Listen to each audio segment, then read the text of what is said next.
Hi friends, நம்ம இன்றைக்கி கல்யாண முருங்கை தோசை எப்படி ஊற்றலாம் அப்படின்னு சொல்லிட்டு பார்ப்போம். இதே மாதிரியே பண்ணுங்கள். கண்டிப்பாக இது உங்களுக்கு ரொம்ப பிடிக்கும். உங்கள் குழந்தைங்களுக்கு கூட விரும்பி சாப்பிடுவாங்க. அந்தளவுக்கு இந்த மாதிரி பண்ணிங்கன்னா ரொம்ப டேஸ்ட்டாக இருக்கும்.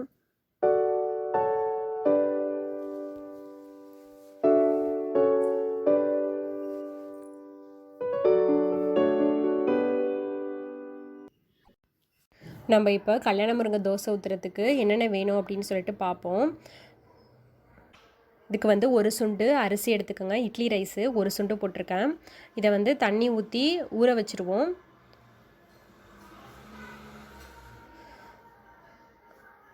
அது வந்து ஒரு மணி நேரம் வந்து அப்படியே ஊறட்டும். அரிசி வந்து கல்யாண முருங்கை இலை வந்து இப்படி தான் இருக்கும். இது பார்த்தவங்களுக்கு ஆல்ரெடி தெரியும். பார்க்காதவங்களுக்காக காமிக்கிறேன். நிறைய பேருக்கு வந்து இந்த இலை பார்த்துருப்பீங்க. ஆனால் இதுதான் இந்த இலை அப்படின்னு சொல்லிட்டு தெரியாது. இது வந்து அவ்வளோ நல்லது. நெஞ்சு சளிலாம் இருந்துச்சுன்னா இந்த மாதிரி தோசை ஊற்றி சாப்பிட்டா சரியாயிரும். குழந்தைங்களுக்குலாம் கூட இந்த மாதிரி ஊற்றி கொடுக்கலாம். ஸோ கலர்ஃபுல்லாக இருக்கிறப்ப வந்து குழந்தைங்களும் விரும்பி சாப்பிடுவாங்க.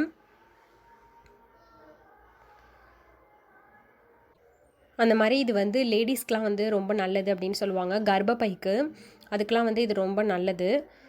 ஸோ இது எப்படி பண்ணலாம் அப்படின்னு சொல்லிட்டு நம்ம பார்ப்போம். சில பேர் வந்து வெறும் அரிசி, இந்த கல்யாண முருங்கை இலை இதை மட்டுமே அரைச்சி வந்து செஞ்சு ஊற்றுவாங்க.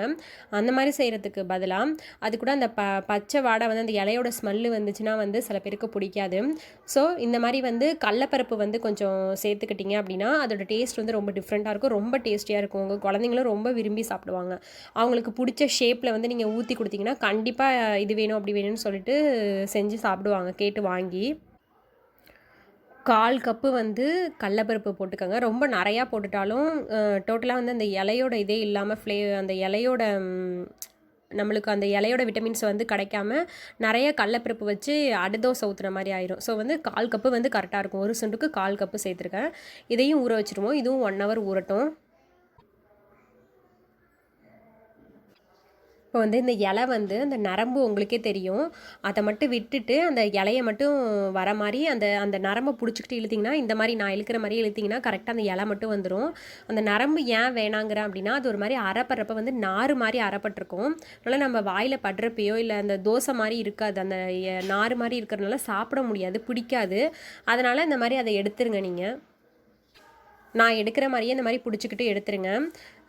இப்போ வந்து மழை பெய்யறனால திடீர்னு மழை வரனால அடிக்கடி நம்ம குழந்தைங்களுக்கு நமக்கெல்லாம் சளி பிடிக்கும். ஸோ வந்து லைட்டாக வெயில் அடிக்கிற டைமில் என்னைக்காச்சும் வெயில் அடிக்குது அப்படின்னா அந்த மாதிரி செஞ்சு சாப்பிடுங்க. ஏன்னா மழை நேரத்தில் வந்து இலை சேர்த்துக்கிட்டோம் அப்படின்னா செரிக்காது அப்படிம்பாங்க.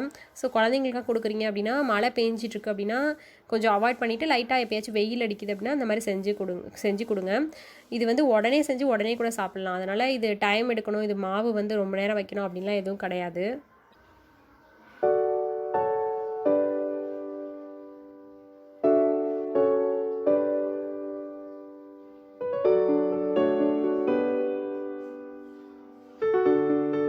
இப்போ இந்த மாதிரி இந்த இலை எல்லாத்தையும் ஆஞ்சி எடுத்துக்கணும்.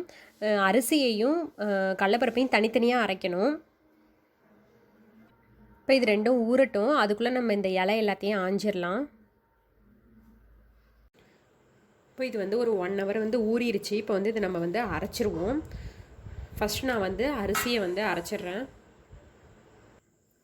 இதில் இப்போ அரிசி நல்லா அலசியாச்சு. இதில் இப்போ நம்ம அரிசியை போட்டுருவோம். நான் கொஞ்சமாக தான் எடுத்திருக்கேன். ஒரு சுண்டு தானே எடுத்திருக்கேன். அதனால் வந்து ஜார்லேயே அடிக்கிறேன். நீங்கள் நிறையா எடுத்துக்கிட்டீங்க அப்படின்னா நீங்கள் வந்து கிரைண்டரில் போட்டுக்கோங்க. இது வந்து ஃபஸ்ட்டு கொஞ்சமாக அடிச்சுப்போம். ஃபஸ்ட்டு எடுத்தோன்னே நிறையா போட்டு அடித்தோம்னா அது வந்து ஒழுங்காக சுத்தாது ஜாரு. ஸோ கொஞ்சமாக அடிச்சுப்போம். கொஞ்சமாக தண்ணி ஊற்றி லைட்டாக அந்த மாதிரி 1-2 உடச்சிருக்கேன். அவ்வளோதான். மிச்சம் இருக்க அரிசியையும் போட்டுருவோம்.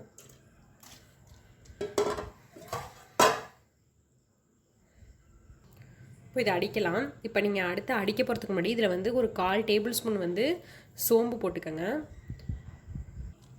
ஒரு 3 பட்டை மிளகா போட்டுக்கிறேன். அவ்வளோதான், வேறு எதுவும் கிடையாது. இப்போ இதை நம்ம அடிக்கலாம்.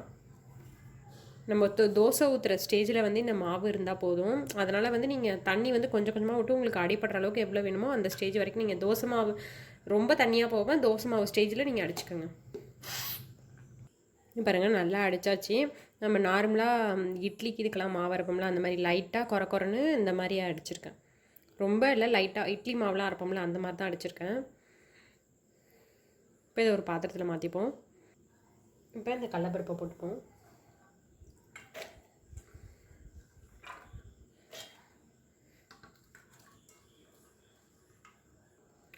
இந்த தண்ணியை கொஞ்சோண்டு விட்டுக்கிறேன். இப்போ இதை அடிச்சுக்கலாம். இந்த மாதிரி நல்ல நேவாக அரைச்சிருங்க. இதையும் வந்து இப்போ இந்த அரிசி மாவோட கலந்துட்டேன். இதில் வந்து அந்த ஊற வச்சுருந்தோம்ல அந்த தண்ணியை கொஞ்சோண்டு ஊற்றி கூட வேணா அதில் ஊற்றிடுங்க.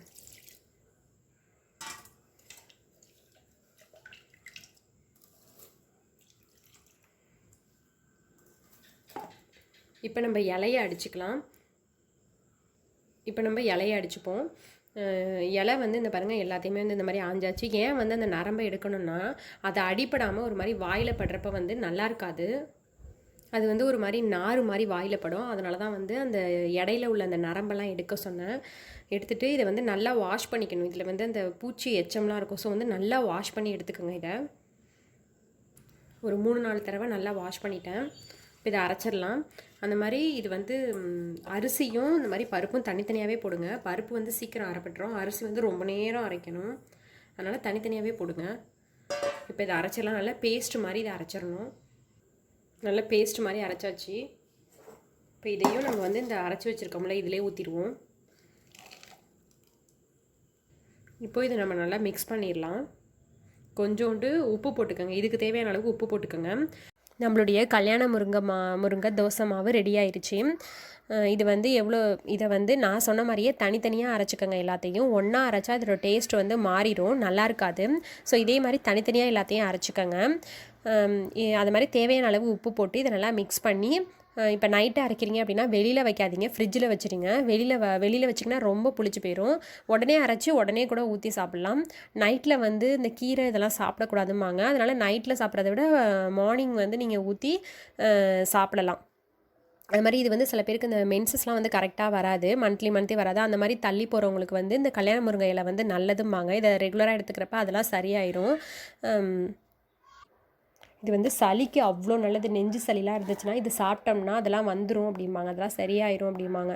சளி பிடிச்சிருந்துச்சுன்னா இது ஒரு நல்ல தோசைன்னு சொல்லலாம், நல்ல மருந்து. இது வந்து சளி பிடிச்சிருக்கவங்க வந்து இந்த மாதிரி தோசை ஊற்றி சாப்பிட்டா அது வந்து சரியாயிரும். வயிற்றில் பூச்செல்லாம் இருந்தால் கூட இது நல்லதுமாங்க. வயிற்றில் உள்ள பூச்செல்லாம் இருந்துச்சுன்னா இதோட சாறு குடித்தா அந்த பூச்செல்லாம் வந்து வந்துடும் அப்படிம்பாங்க.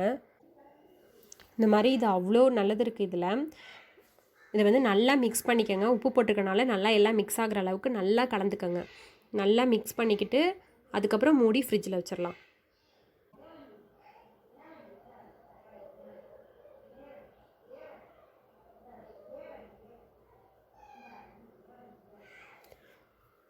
நான் நைட்டே அரைச்சிட்டேன், அதனால் ஃப்ரிட்ஜில் வச்சிடுறேன்.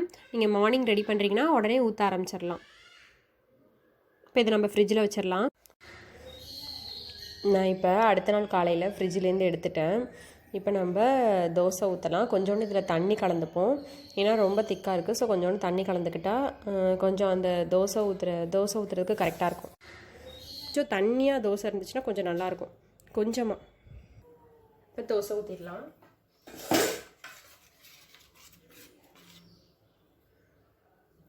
நார்மலாக தோசை ஊற்றுற மாதிரி இருக்கும். கொஞ்சம் மெலிசாக ஊற்றினீங்கன்னா நல்லாயிருக்கும், ரொம்ப திக்காக இருந்துச்சுன்னா நல்லா இருக்காது.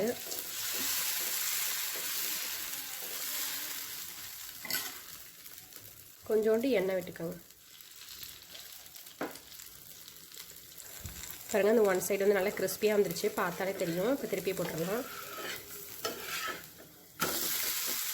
ரொம்ப கெட்டியாக ஊற்றினீங்கன்னா சாப்பிட பிடிக்காது, குழந்தைங்களாம் சாப்பிட மாட்டாங்க. ஒரு மாதிரி ரொம்ப அடை மாதிரி அந்த பச்சை தோசை வந்து வேகாத மாதிரி இருக்கும். அதனால் ஓரளவு இந்த ஸ்டேஜில் வச்சுக்கிட்டிங்கன்னா நல்லாயிருக்கும்.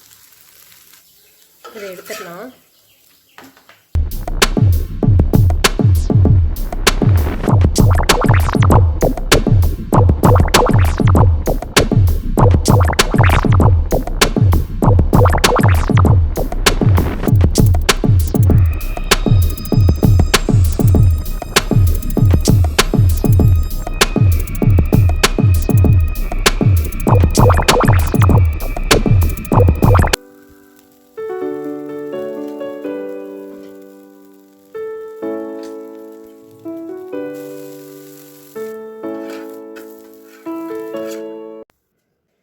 நம்மளோட கல்யாண முருங்கை தோசை ரெடி ஆயிடுச்சு. கண்டிப்பாக நீங்களும் இதை ட்ரை பண்ணி பாருங்கள். இந்த வீடியோ பிடிச்சிருந்துச்சுன்னா லைக் பண்ணுங்கள். உங்கள் ஃப்ரெண்ட்ஸ்லாம் பார்க்கணும்னு நினச்சா மறக்காமல் ஷேர் பண்ணுங்கள். இது வரைக்கும் சப்ஸ்கிரைப் பண்ணாதவங்க மறக்காமல் சப்ஸ்கிரைப் பண்ணிடுங்க. பக்கத்தில் இருக்க பெல் பட்டனையும் கிளிக் பண்ணிக்கோங்க. அப்போ தான் நான் புதுசாக போகிற வீடியோஸ்லாம் உங்களுக்கு நோட்டிஃபிகேஷனில் வரும்.